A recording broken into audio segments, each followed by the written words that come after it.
I found myself constantly struggling to stay consistent with going to gym, eating healthy, or working on my business. Even though I knew it was good for me and probably what I should be doing. For the past 4 or 5 years, I have battled with binge eating and body dysmorphia, and no matter what method I tried, developing a healthy relationship with food and body felt nearly impossible. But over time, I have learned that the problem isn't lack of motivation or willpower.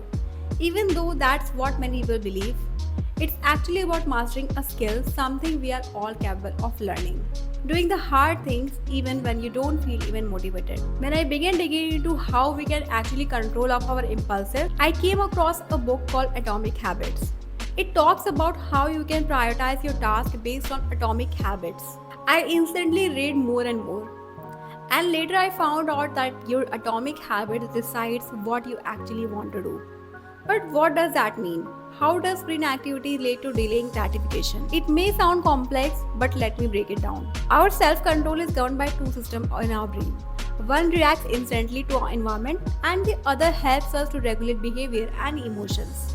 You have a limbic system, also known as the HOT system, is what control our emotions and basic biological urges.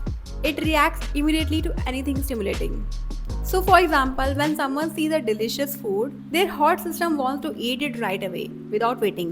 Then we have a cool system, which is located in prefrontal cortex. This is a part responsible for self control, decision making, and long term planning. Now it all starts to make sense, right? The cool system helps us plan ahead, think critically, and regulate impulses.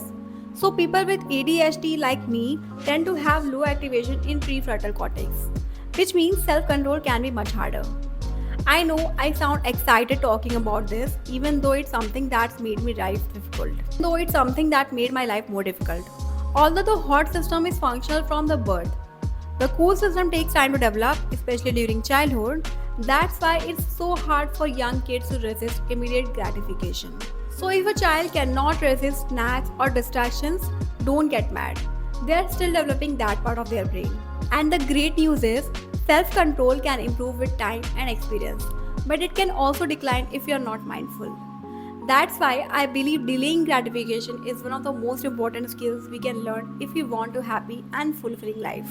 Let me give you some examples. Let's say if you are furious with someone you love and you all want to do is they yell or argue. But instead of giving into those intense emotions, you take a breath, reflect, and use your communication skills to work things out constructively. You have probably said things in anger that you regretted later, right? I definitely have. But practicing delayed gratification helps lower the chance of losing ourselves to anger. Another example is binge watching Netflix or endlessly scrolling on social media. It's easy and comforting. But is it really helping you grow? Instead, we could use that time to learn new skills or gain knowledge that could move our life forward. That time become investment in ourselves. One of my favorite quote goes like, we must all suffer from one of two pains, the pain of discipline or the pain of regret. The difference is discipline weighs ounces while regret weighs tons. Isn't that powerful? So can we learn to delay gratification or strengthen our self-control? Absolutely. Even if some people seem naturally better at it, not me, research shows that it can be learned. One method is using something that is called if-then system. It is a way to create simple, actionable rules that help you manage impulses. For example, if I want to binge watch Netflix, then I'll do it only at gym while walking on the treadmill. Or if I crave chocolate, I'll walk to the store to buy just one piece, but I won't keep anything at home. I'm not saying you should give up chocolate, but creating these little rules makes the action less impulsive and more intentional. So the first step is identifying your personal hotspots. The moment when your impulses usually take over. Let's say you're trying to stop drinking every night. You can make a rule. If I feel like drinking, I'll wait for 15 minutes and then decide if I still want it. The hardest part is recognizing these moments in the first place. Most of us live on autopilot. I can barely remember what I did yesterday. One practice that helped me a lot is journaling. So every time I catch myself doing something impulsive, like scrolling on social media or binge watching Netflix, I write it down. Sometimes I even use my iPad, sometimes a notebook or just a quick note on my iPhone. The more you write, the more aware you become of your patterns. You will start to see how often you're doing things you don't even want to. For example, I have caught myself writing scrolling Instagram with no purpose so many times. Another thing that really helped me is the Notion app, which I already mentioned in my previous video. I know you're probably thinking here comes the sponsored part, right?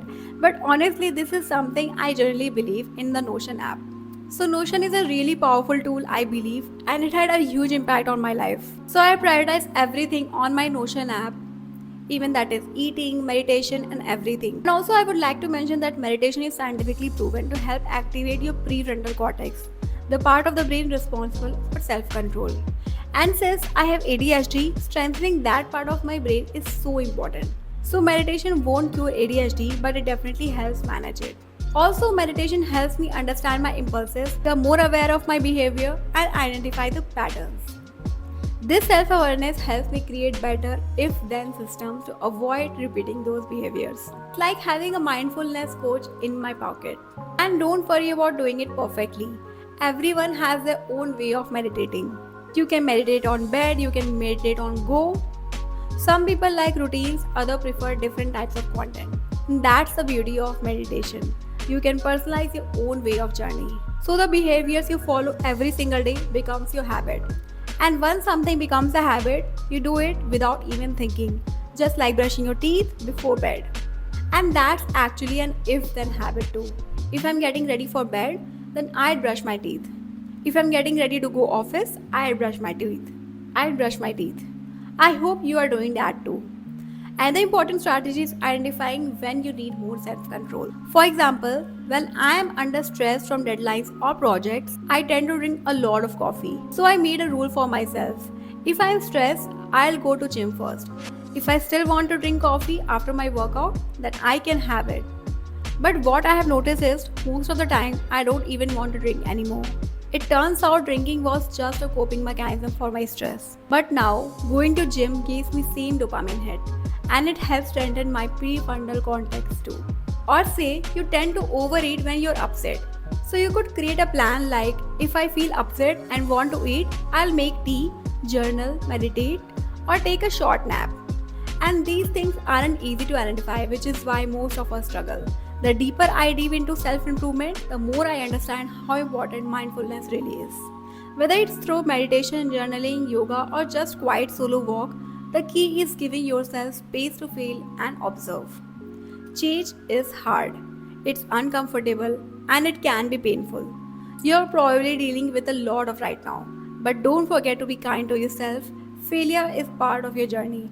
I forgot to be kind myself too, but we have to learn from our mistakes and use if then systems to prevent them from happening again.